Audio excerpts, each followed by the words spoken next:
자, 그럼 비싼 만큼 한 알당 효능이 좋을까요? 네, 그것도 아닙니다. 기본적으로 크릴 오일의 효능에 대한 연구 결과가 너무나도 빈약합니다. 유의미하게 뚜렷하게 나와 있는 연구 결과들이 많지가 않아요.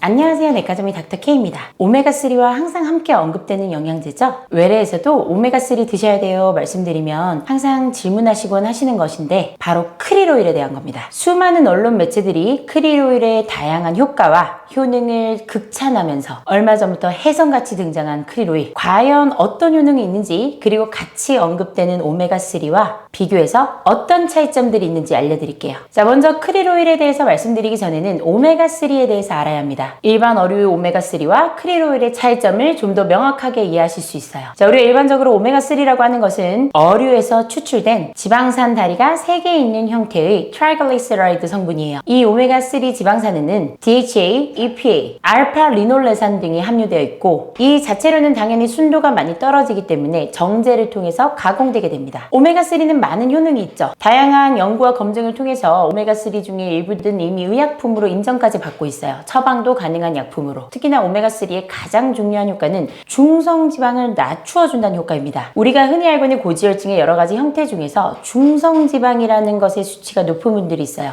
그 중성지방을 떨어뜨리는 것이 바로 오메가3가 하는 역할이에요. 자, 이미 고순도의 정제를 통해서 만들어진 오메가3는 에틸에스터 그리고 카르복실산 형태로 환자들의 고중성 지방 혈증을 치료하기 위한 약제로 쓰이고 있어요. 또한 우리가 시중에서 구매해서 먹는 건강식품들은 대부분 RTG 형태로 가공된 3배 높은 순도의 오메가3이기 때문에 어느 정도의 접근성과 효능은 검증되었다고 생각하시면 됩니다. 자, 그렇다면 크릴 오일은 어떨까요? 크릴 오일은 크릴 새우에서 추출된 성분이에요. 어류에서 추출된 지방산 다리가 2개 달려있는 인지질의 형태로 존재하게 됩니다. 또한 대부분 아스타잔틴이라는 성분이 미량으로 들어있는 특성이 있어요. 대부분 여기 포함되어 있는 인지질과 아스타잔틴 성분을 강조하면서 효능이 좋다라고 말하고 있어요. 과연 이 크릴 오일의 효능은 뛰어날까요? 어류 오메가3에 비해서 장점과 단점들은 어떨까요? 자, 먼저 장점부터 살펴보겠습니다. 장점, 크릴 오일 사놓으신 분들 많으시죠? 크릴 오일은 오메가3보다 알약 크기가 작아요. 그리고 많은 분들이 힘들어하시는 오메가3의 그런 생선 비린내가 덜한 편입니다. 그리고 먹고 나서 위장 장애도 좀 덜합니다. 그리고 생선 알러지가 있으신 분들도 오메가3의 대안으로서 크릴 오일을 선택해 볼 수 있어요. 자, 그렇다면 단점에 대해서 얘기해 보겠습니다. 자, 먼저 이 대부분의 크릴 오일들, 지금까지 나와 있는 크릴 오일들은 건강기능식품이 아니라 식품으로 분류되고 있습니다. 이 말은 곧 무엇이냐? 체계적인 관리를 못 받고 있는 거죠. 그리고 가격적인 측면으로 봤을 때도 오메가3보다 훨씬 더 비싸요. 일반적으로 오메가3 한 알이 100원에서 400원 꼴일 때 크릴 오일은 한 알에 400원에서 800원 꼴입니다. 많이 비싸죠. 자, 그럼 비싼 만큼 한 알당 효능이 좋을까요? 네, 그것도 아닙니다. 기본적으로 크릴 오일의 효능에 대한 연구 결과가 너무나도 빈약합니다. 유의미하게 뚜렷하게 나와 있는 연구 결과들이 많지가 않아요. 크릴 오일에서 강조하고 있는 인지질은 단순히 오메가3 지방산을 거두는 역할 정도로만 알려져 있고, 함유된 양 자체가 적기 때문에 의미가 있는 효능을 나타내지 못하고 있어요. 그리고 눈에 좋은 성분이라고 말하는 아스타잔틴은 그 효과가 확실하지 않을 뿐더러 연구 결과에서 효과가 있다고 말하는 섭취량은 크릴 오일에 들어있는 아스타잔틴의 양보다 훨씬 더 높은 양입니다. 4에서 12mg 정도의 아스타잔틴을 먹으면 눈에 좋을 수도 있다는 연구 결과들이 있는데, 실제로 크릴 오일의 하루 섭취량에 포함되어 있는 아스타잔틴의 양은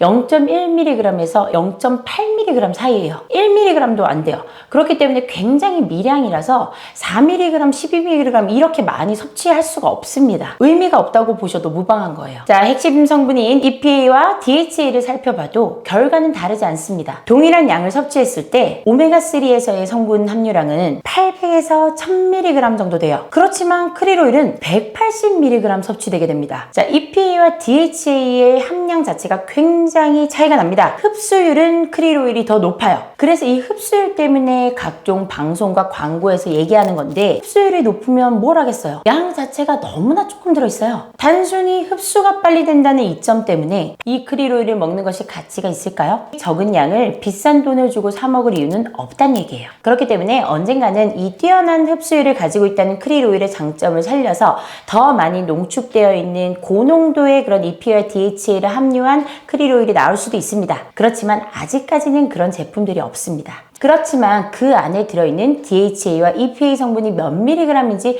크릴 오일들도 차이가 나기 때문에 그거를 꼭 확인해 본 습관을 가지시면 좋겠습니다. 자, 그리고 크릴 오일의 원료인 크릴 새우는 미세 플라스틱들을 바닷속에서 섭취하고 있기 때문에 몸속에 이것들이 또 축적되게 돼요. 즉 크릴 오일을 섭취하게 되면 이 미세 플라스틱들도 같이 섭취되게 되는 경우도 있을 수밖에 없다는 얘기예요. 그뿐만 아니고 크릴 오일을 확보하기 위한 크릴 새우의 다량 포획은 남극 생태계에도 굉장히 영향을 끼치게 됩니다. 자, 이처럼 크릴 오일은 오메가3에 비해서 이렇다 할 확실한 장점보다 훨씬 많은 단점들을 가지고 있어요. 그럼 왜 많은 사람들이 크릴 오일을 찾을까요? 언론 마케팅과 광고의 힘입니다. 중성지방을 낮추기 위해서 나의 중성지방이 높아요. 자, 그러면 이미 효과가 검증되어 있는 오메가3를 드시는 것이 훨씬 더 효과적이에요. 그리고 그럼 내가 눈의 건강을 위해서 크릴 오일을 먹는다. 오히려 아스타잔탄이 미량 들어있는 크릴 오일보다는 다른 눈 영양제를 먹는 것이 더 효과적일 수 있어요. 자, 오늘은 이렇게 많은 분들이 섭취하고 계신 크릴 오일에 대한 진실을 알아보는 시간을 가졌어요. 섭취의 유무를 결정하는 것, 내가 이것을 먹을지 말지를 결정하시는 것은 결국 여러분의 몫입니다. 그렇지만 그 선택을 하기 전에 무작정 광고만 믿지 마시고 내 몸에 들어가는 거잖아요. 굉장히 중요합니다. 더군다나 매일같이 섭취하는 것이기 때문에 자세한 정보와 장단점을 꼭 알려드리고 싶었어요. 제 외래에도 환자분들이 오시면 크릴 오일이나 오메가3를 둘 다 사놓고 드시는 분들도 계시고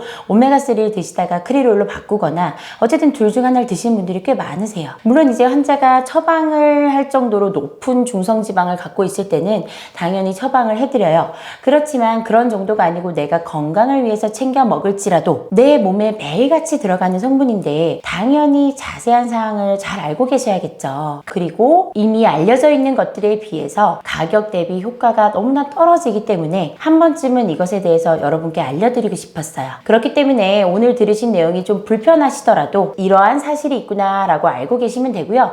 이미 크릴 오일을 사두셨던 분들 아니면 선물 받으신 분들은 이미 사놓은 거는 드셔야 됩니다. 그거는 뭐 버릴 순 없죠. 그렇기 때문에 그것을 다 드시고 다만 같은 가격으로 구매를 한다 했을 때는 크릴 오일보다 오메가3가 더 효과적이라는 것, 여러분의 건강을 위해서 이것을 알려드리고 싶었고요. 오늘 들으신 내용을 토대로 여러분의 선택에 도움이 되셨으면 좋겠습니다. 자, 오늘 들으신 내용이 마음에 드시면 구독과 좋아요, 알림 설정 부탁드릴게요. 감사합니다. 내과 전문의 닥터 K였습니다.